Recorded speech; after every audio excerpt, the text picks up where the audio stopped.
Hello everyone, কেমন আছেন সবাই? Welcome to wonder of creativity.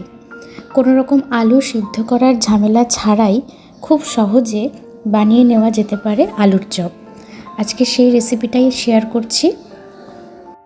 একটা বড় সাইজের আলু নিয়েছি। আলুটা গোল গোল করে কেটে নিয়েছি। আলুতে যাতে একটু জল না থাকে তার জন্য আলুটাকে ভালো করে ধুয়ে শুকিয়ে নিয়েছি।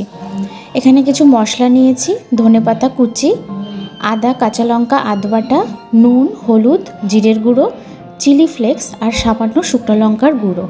আর বেসন নিয়েছি এখানে 4 চামচ।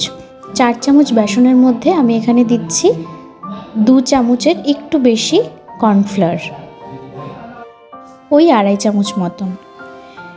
এরপর সমস্ত মশলাগুলো এর মধ্যে দিয়ে দিচ্ছি। আদা, কাঁচা লঙ্কা, আদবাটা করে রাখা ছিল সেটা দিয়ে দিলাম, নুন, হলুদ, সামান্য জিরের গুঁড়ো, চিলি ফ্লেক্স, সামান্য শুকনো লঙ্কার গুঁড়ো আর ধনেপাতা কুচি। এবার সমস্ত মশলাটা এই কর্নফ্লাওয়ার আর বেসনের সাথে আগে একটু শুকনো অবস্থায় মিশিয়ে নিচ্ছি। শুকনো অবস্থায় পুরোটা ভালো করে মিশিয়ে নেওয়ার পর অল্প অল্প করে জল দিয়ে একটা ব্যাটার রেডি করে নিচ্ছি। ব্যাটারটা খুব বেশি ঘনও হবে না, আবার খুব বেশি পাতলাও হবে না। এই আলুর চপটা সন্ধেবেলা স্ন্যাক্স হিসেবে মুড়ির সাথেও খাওয়া যেতে পারে বা শুধুও খাওয়া যেতে পারে।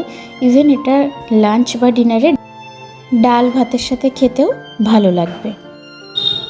ব্যাটারটা রেডি করে 5 মিনিট মতন ঢাকা দিয়ে রেখে দেব। হাতে যদি সময় না থাকে নাও রাখতে পারেন। এরপর কড়াইতে বেশ কিছুটা সাদা তেল দিয়ে দিয়েছি।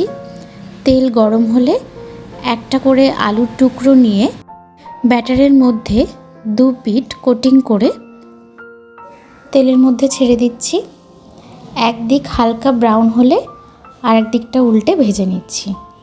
এভাবে প্রত্যেকটা ভেজে তুলে রাখছি।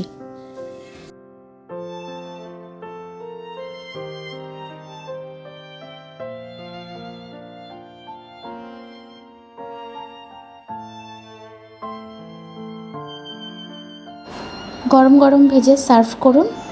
খুব কম সময়ে তৈরি এই আলুর চপ। কেমন লাগলো আজকের রেসিপি কমেন্টসে জানাবেন। ভালো লাগলে একটা লাইক করে সবার সাথে শেয়ার করে দেবেন আর চ্যানেলটা সাবস্ক্রাইব করে দেবেন। সবাই ভালো থাকবেন, সুস্থ থাকবেন।